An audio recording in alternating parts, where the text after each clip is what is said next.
वास्तविक नियंत्रण रेखा पर चीन की ओर मोल्डो में सोमवार को भारत चीन के शीर्ष कमांडरों के बीच हुई बातचीत भारत के नजरिए से काफी सकारात्मक रही। इसमें तनाव वाली सभी जगहों से दोनों सेनाओं के पीछे हटने पर सहमति बनी। दोनों देशों के बीच यह बातचीत तकरीबन 11 से 12 घंटे तक चली।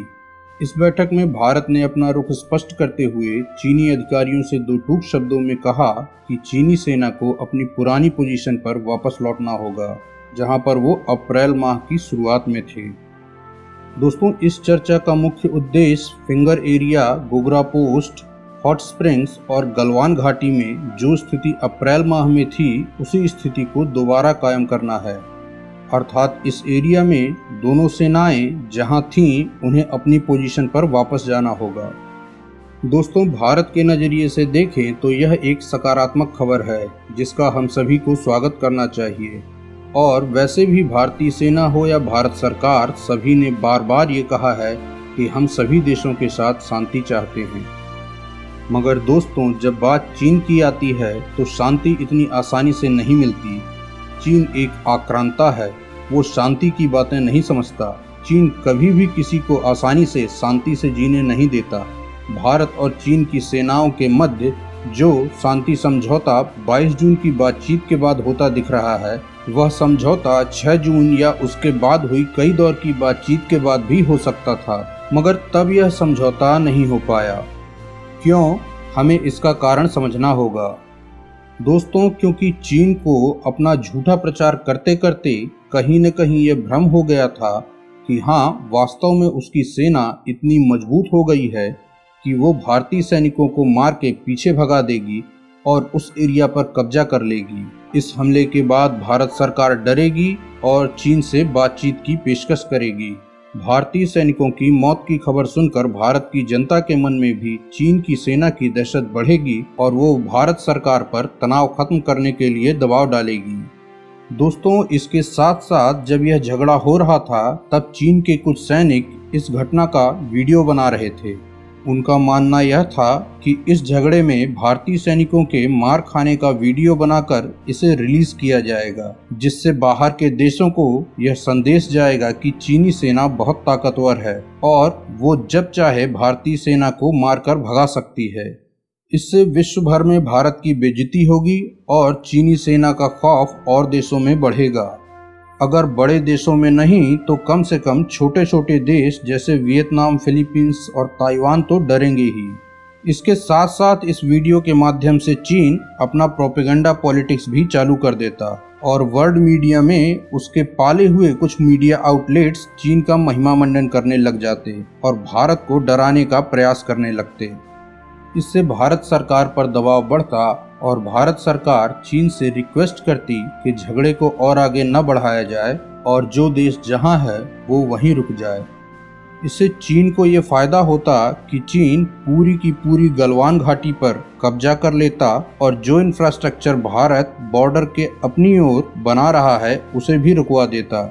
पर चीन के सारे किए कराए पर पानी फिर गया और उसकी सारी प्लानिंग धरी की धरी रह गई। भारतीय सेना के वीर जवानों ने कम संख्या में होने के बावजूद चीनी सीमा में अंदर तक घुसकर वो तांडव मचाया और चीनी सेना को दौड़ा दौड़ा कर ऐसा मारा कि न चीन से अब उगलते बन रहा है न निगलते बन रहा है।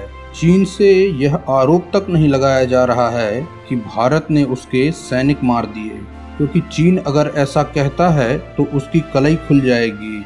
जिस चीनी सेना का वीडियो बनाकर उसे वो विश्व की सबसे खतरनाक सेना होने का दंभ भर रहे थे और अपनी जनता को झूठा दिलासा दे रहे थे, वो सबके सामने आ जाएगा। और दोस्तों, आ जाएगा क्या, आ ही गया है। खबर के मुताबिक चीन के लोकल ट्विटर यानी वीवो पर चीन के लोग ही अब चीन की सरकार के बारे में खूब बातें लिख रहे हैं।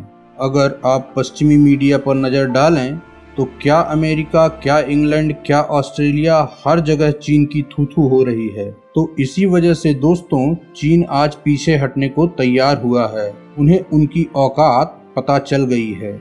इसके अलावा भारत सरकार की तैयारियां देखकर भी चीन घबरा गया है। इस घटना के बाद से लद्दाख में लगातार इंडियन एयरफोर्स के विमान और हेलीकॉप्टर गश्त लगा रहे हैं। लद्दाख में एक्स्ट्रा सोल्जर्स की डिप्लॉयमेंट की गई है। युद्ध की आशंका को ध्यान में रखते हुए हथियार और साजो सामान लद्दाख से लेकर सिक्किम, अरुणाचल प्रदेश हर जगह डिप्लॉय किए जा रहे हैं। उधर दूसरी ओर भारत सरकार भी अपने प्रयासों में लग गई है। राजनाथ सिंह आज रूस पहुंच चुके हैं, रूस की विक्ट्री डे परेड में हिस्सा लेने के लिए। खबर यह भी है कि रक्षा मंत्री रूस को कुछ सुखोई और मिग फाइटर प्लेन का ऑर्डर दे सकते हैं और S-400 मिसाइल डिफेंस सिस्टम की डिलीवरी भी जल्दी करने को कह सकते हैं। वहीं दूसरी ओर फ्रांस से भी राफेल फाइटर जेट की कुछ यूनिट्स को जुलाई तक भारत को डिलीवर करने को कहा जा सकता है। चीन से बातचीत के साथ साथ ये सारी तैयारियां समानांतर एक साथ चल रही हैं। इन्हीं सब को देखते हुए चीन को अब डर लग रहा है और चीन पीछे हटने पर मजबूर हुआ है। दोस्तों, लातों के भूत कभी बातों से नहीं मानते, ये बात आज फिर एक बार सत्य साबित हुई है।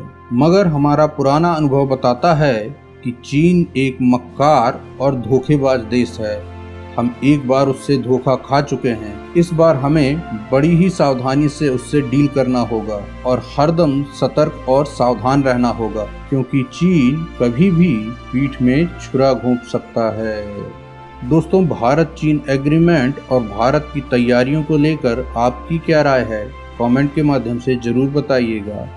अगर वीडियो पसंद आया हो तो इसे लाइक करें, शेयर करें और अगर अब तक चैनल सब्सक्राइब नहीं किया है तो उसे भी कर लें और करते रहें हमारे साथ आस पास की तलाश।